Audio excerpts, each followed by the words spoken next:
And the U.S. Department of Education has frozen more than $2.3 billion in federal funding for Harvard University just hours after the school rejected President Donald Trump's demands that it make deep policy changes on diversity. The move marks a new level of contentiousness between President Donald Trump's administration and American universities it accuses of being captured by the extreme left. Trump administration has frozen hundreds of millions of dollars in federal funding for numerous universities, pressing the institutions to make policy and other changes and citing what it says is a failure to fight anti-Semitism on campus. However, Harvard on Monday rejected Trump administration demands that to receive federal funding, it ends diversity efforts and take other steps that the university said would stifle intellectual freedoms of faculty and the students. To ease any funding crunch created by any cutoff in federal funding, Harvard is working to borrow $750 million from the Wall Street.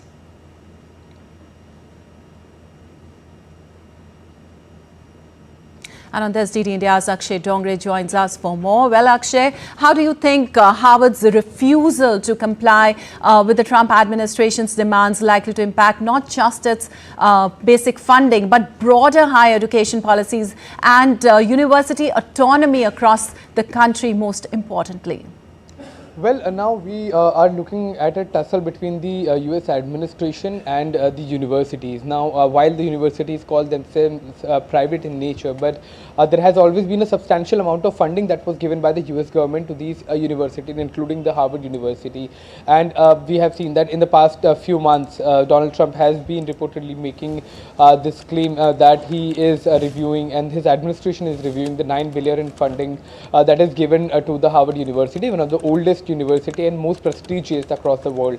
But it's not just the Harvard University that is in tussle with the US administration over the rules that the Trump administration want the universities to follow. Now, there are multiple rules that include the screening of international students, that is disclosure of their DEI, that is diversity, equality and integration policies, as far inclusivity policies for the students and the faculty as well, which mandates that the faculty must represent all the communities that are living inside the country. That includes people from different ethnic groups, from different racial groups, even from different sexual orientation. So that is the DEI policies which the Trump administration has been acting against and has been asking the Harvard administration also to disclose the number of hirings that have been done under the DEI policies.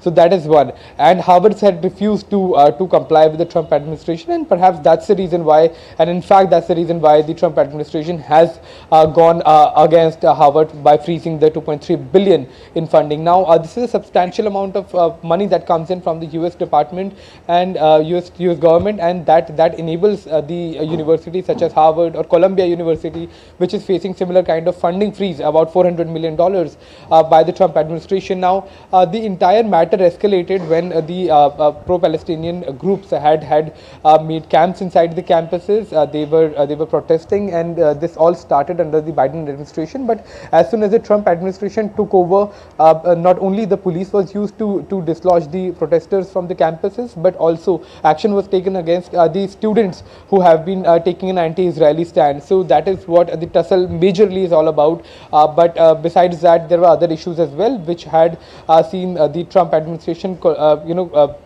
having some sort of friction with the university, especially the eminent universities of the US.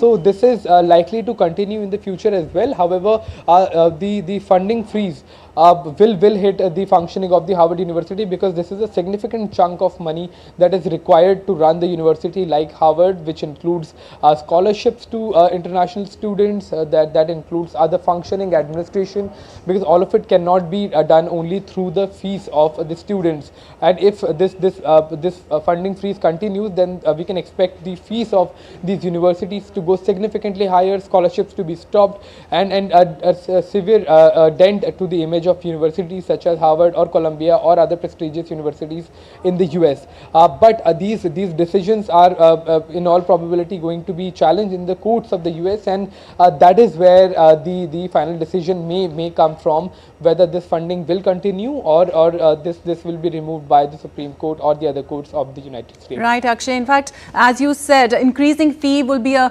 further blow for the students, which is already very high. And talking about the academic freedom, how will this funding freeze affect the future federal involvement in the university policy, especially around issues like diversity and its freedom? Well, we have seen that the Trump administration has been acting against the DEI policies. In fact, they have already frozen the hirings that were done under the DEI policies that mandated that people not only in private entities but also in the government should be hired from different diverse backgrounds that include racial groups, ethnic groups, religious groups, even people with different sexual orientation, so that proper representation is what was claimed by the DEI when it was pitched, that proper representation will be given in the government for all the ethnic groups of all the different groups across the country. However, the Trump administration has been questioning the efficiency of DEI policies and said that diversity cannot be brought at the cost of efficiency and safety along with security of these very important administrations that are running the country. So perhaps that's the reason why the Trump administration has been trying to force its way to stop the DEI or disclosure of DEI hirings of other structures that the university ran through, including the immigrants that come in from across the world to study as students there, that mandated a screening of the immigrants. So the university was not implementing all of that. So if the funding freeze continues and if, let's say, the courts cannot intervene in this, then certainly fees will increase. That will make make students from especially the developing countries or underdeveloped countries who go to the university through scholarship almost impossible to study in universities such as Harvard, Columbia and other universities across the US. Absolutely. Thank you so much, Akshay, for all those insights.